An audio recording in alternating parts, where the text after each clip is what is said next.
Technical View 4 Januari 2023 dan ini dia, akhirnya pound sterling mengalami penurunan yang cukup signifikan meskipun lagi-lagi tetap jaraknya tidak terlampau jauh, tapi setidaknya menjauh ke bawah. Dan ini berarti apa yang kita curigai selama ini, yang kita nanti-nantikan selama ini terjadi. Karena kemarin dia rontok kurang lebih turun sampai 1.1899. Dan ini berarti menandakan apa yang sempat kita ulas 2 minggu terakhir betul, dan akhirnya dia tertahan di 1.1899. Itu adalah sesuai dengan area low 30 November 2022. Jadi secara keseluruhan, level yang menahan dia turun adalah level historical price. Nah, pertanyaannya adalah apakah dia akan lanjut turun lebih rendah atau justru akan terjadi rebound? Semuanya bergantung pada sentimen market, tapi sampai saat ini sentimen yang tertuju adalah negatif ekonomi di sisi Inggris. Jadi kemungkinan kita belum mendapatkan dorongan yang cukup spesifik positif, tapi secara tidak langsung juga akan bergantung dengan kondisi US dollar. So, dengan kenaikan US dollar tadi malam, itulah yang mengakibatkan kenapa pound sterling mengalami pelemahan. Tapi dengan catatan, mungkin saja akan berbalik kalau ternyata data ekonomi Amerika cenderung lebih rendah dan akhirnya terdorong mengalami rebound untuk pound sterlingnya. Tapi hati-hati, MA200, lagi-lagi kita harus pantau dari sisi MA200 yang kali ini berada di 1.2034. Jadi singkatnya, kalau misalkan sampai saat ini level high tertahan di 1.2000, that's good. Karena kemungkinan selama dia masih tetap di bawah MA200, yaitu berarti sinyal untuk tetap melakukan sell. Di sisi lain, apa yang kita curigai, apa yang kita monitoring dari sejak lama atau kurang lebih 2 minggu terakhir terkait dengan potensial dari bearish rectangle. Apa yang terjadi? Ya, akhirnya jebol pertahanan 1.1991 dan itulah yang kita nantikan selama ini. Ada tercatat di sini potensi yang sempat terjadi adalah dia rebound kembali, naik kembali ke sisi dalam. Ya, ini kembali ke dalam areal rectangle-nya. Tapi apakah dia termasuk gagal atau tidak? Ya, kita asumsikan kalau sampai 2 candle ditutup tetap di atas areal 1.1990, of course itu dia katakan gagal. Tapi sampai saat ini dia turun kembali dan ditutup di bawah 1.1991. Artinya, kemungkinan posisi yang saat ini terjadi adalah pullback. Jadi singkatnya, kalau misalkan kita asumsikan inilah downtrend-nya, kemudian inilah sideway-nya, lalu kemudian ini adalah penembusannya, maka yang terjadi berikutnya, kalaupun terjadi kenaikan, itulah retest areal resistance, kemudian nantinya ditekan kembali turun.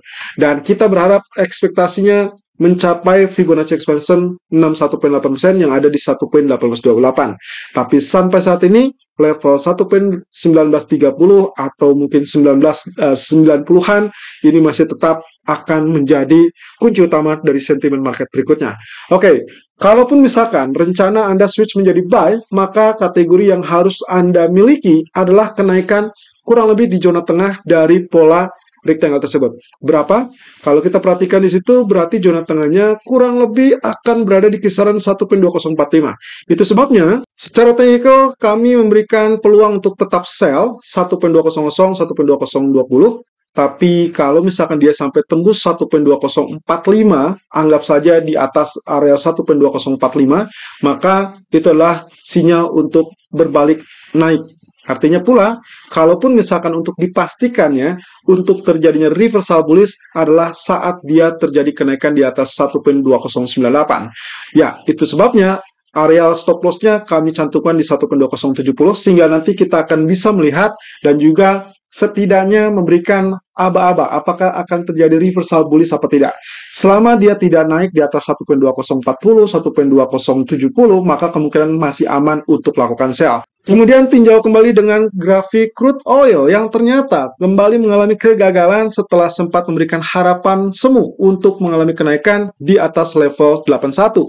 Sayangnya level tertinggi kemarin hanya menjangkau 81.47 dan itu pula yang menandakan rejection. Lagi-lagi rejection di teritori 50%. Belum sentuh 50% saja dia sudah terjadi rejection dan itu adalah kali kedua secara beruntun, sehingga kalau misalkan dilihat seperti ini memang sangat wajar terjadi penurunan. Lalu kemudian kalau kita zoom dan kita perhatikan 2 candle terakhir membentuk teritori bearish engulfing. Itu sebabnya pagi tadi rekomendasi kami adalah melakukan sell. Meskipun sampai saat ini, sampai saat video direkam, kami belum lihat level sell kami disentuh. Ya, level sell kami berada 78 ataupun 78.20 dengan potensi 76.20-an. Memang level terendahnya sudah menjangkau 76.20-an, tapi sampai saat ini level tertingginya hanya bertahan di 77.36. Apakah kita masih akan tetap pertahankan sell atau tidak? Well, tergantung. Kalaupun misalkan ya, saya minta Anda untuk berwaspada kalau ternyata penurunan sudah menjangkau level 75. Kenapa? Ya, ini terkait dengan potensial pattern atau potensi pola yang mungkin saja terjadi. Walaupun ada tanda-tanda di bearish engulfing yang menunjukkan potensi penurunan untuk saat ini, tapi juga tetap harus waspada karena bisa saja hanya long tail kemudian ditutup dengan hammer lalu kemudian besoknya kembali naik atau bahkan ditutup dengan bullish candle. Who knows? Tapi yang jelas yang saya maksud adalah Anda perhatikan teritori ini. Ya, kalau misalkan ini yang terjadi, maka yang kita harus waspadai adalah potensi dari inverse head and shoulder. Ya, kalau itu yang terjadi berarti penurunan di level 75 itu sebagai ambang batasnya, kemudian nantinya diharapkan terjadi rebound. Kalau misalkan ternyata terjadi penurunan lebih deras atau lebih rendah daripada area 75, ya maka pola tersebut mungkin tidak akan terbentuk. Artinya ini masih 50-50, walaupun secara keseluruhan daily outlook masih tetap bearish, tapi tetap kita harus warning di area 75 tersebut. Kemudian di grafik keempatnya sendiri, karena memang ternyata dia terjadi penembusan atau breakout area support trendline, maka sangat wajar posisinya adalah sell. Namun, Anda juga perhatikan, penurunan sampai saat ini tertahan di level 61.8%. Jadi yang kita nantikan sangat wajar kalau kita tunggu dulu area pullback setidaknya sampai level 77 kembali atau di 78. Itu berarti sesuai dengan skema ataupun proyeksi target sell kami di 7800 ataupun 7820, atau dengan kata lain area 77.70-an sampai 78.20 itulah area sell Anda. Supaya nantinya begitu dia pullback dari jangkauan support trendline yang sekarang menjadi resisten, maka ini tidak boleh ditembus supaya nantinya kita akan lihat tekanan lebih lanjut. Nah, atau bisa juga posisi berikutnya adalah Anda bisa tinjau hal tersebut sebagai potential double top. Ya, Anda lihat di sini kegagalan menembus zona 81.15, kemudian juga di bagian neckline-nya adalah 77.20, maka yang sedang kita lihat adalah penembusan di area 77.20. So, kalau Anda pertimbangkan itu sebagai potential double top, maka pullback yang akan diharapkan adalah neckline di 77.30-an.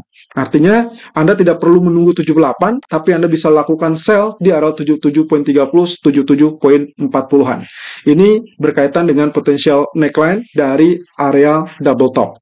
Lalu kemudian, di grafik H1 yang sempat kita lihat adalah kenaikan, dan kemarin pun sempat terjadi kenaikan, dan well, meskipun kemarin turun sampai zona 1827, tapi Anda bisa lihat di sini, dia langsung menjangkau kenaikan kembali. Dan di video kemarin kita sempat katakan incaran baru untuk zona buy adalah di zona 1830 atau 1832, dan apa yang terjadi? Betul sekali.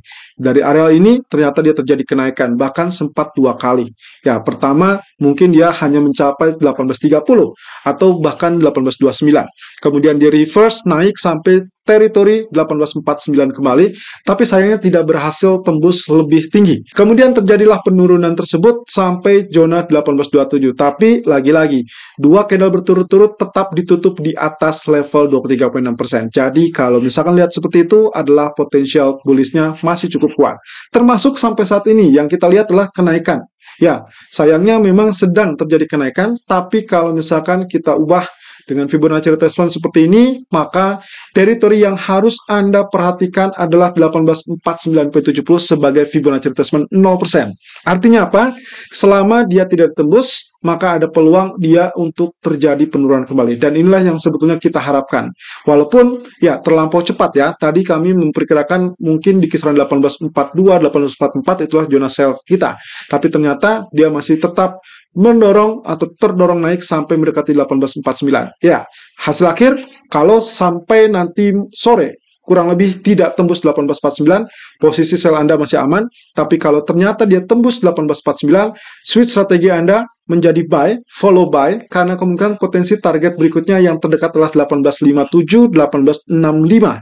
Itu pun dengan catatan masih tetap akan menggeliat naik, karena potensinya pertama adalah terkait dengan data ekonomi. Kalau data ekonominya melemah, of course, itu adalah kesempatan untuk emas terjadi rally. Yang kedua adalah tingkat permintaan kemungkinan sedang meningkat, dan itu dikaitkan dengan demand dari China terkait dengan Imlek. Ya, jadi kalau misalkan apa yang kami rekomendasikan tadi pagi adalah sell, itulah untuk target jangka pendek, karena medium termnya kelihatannya sudah bullish. Nah, terakhir teman-teman yang harus dipertimbangkan, kalaupun terjadi reversal, maka kami harus menunggu level 1817. Kalau sampai level 61,8% tersebut mampu ditembus, barulah kita sebut dengan reversal bearish. Tapi untuk sementara ini, penurunan kalaupun kami sell itu hanya untuk jangka pendek, dengan perkiraan mungkin saja hanya menjangkau teritori 1823 atau bahkan 1829. Ini dengan catatan mungkin saja yang terjadi adalah triple top. Bukan lagi double top, melainkan triple top. Selama itu tidak tembus 1849. Itu artinya kalau Anda mengharapkan triple top, Anda harus menggunakan SL-nya di atas 1849. Dan begitu dia naik, maka itu adalah sinyal untuk terjadi reverse. Makanya tadi kami sempat sampaikan, kalau memang terjadi penembusan 1849, sebaiknya switch strategi Anda menjadi buy, tapi selama dia tidak tembus 1849, Anda masih tetap bisa menganggap ini potensial triple top. Dan kalau dilihat dari grafik daily-nya, kami tetap mengantisipasi kemungkinan rising wedge berhasil, karena sampai saat ini kita masih tertahan di zona 1847, 1850. Ya, sebetulnya kalau Anda berhadap dengan rising wedge, maka yang diharapkan adalah penutupan dengan bearish candle. Sayangnya kemarin itu tidak terjadi, dia tetap ditutup bullish, tapi ada tail yang ada di atasnya, itu menandakan ada rejection di zona resistance tersebut. Itu sebabnya kami lebih mengincar sell untuk malam ini. Tapi nanti di non-farm payroll kemungkinan akan berbeda. Itu pun dengan catatan diharapkan sudah terjadi penurunan. So, ini bisa saja gagal kalau ternyata ditutup dengan bullish. Artinya, kemungkinan potensi berikutnya bisa menjangkau 1875. Tapi kalau ternyata, katakanlah dia gagal untuk tembus, maka bisa diharapkan terjadi penutupan dengan candle shooting star, lalu kemudian diharapkan terjadi penurunan sehingga rising wedge masih memiliki kesempatan. Tapi ingat, kondisi konfirmasi yang paling sah adalah saat dia tembus zona support, dan itu berada di 1809 atau 1813. Selama penurunan tidak terjadi di bawah 1813, maka kita tidak mendapatkan pola reversal dari rising wedge tersebut. Selalu gunakan stop loss dan risk management sesuai dengan equity dan strategi trading Anda. Irfan untuk Agrodana.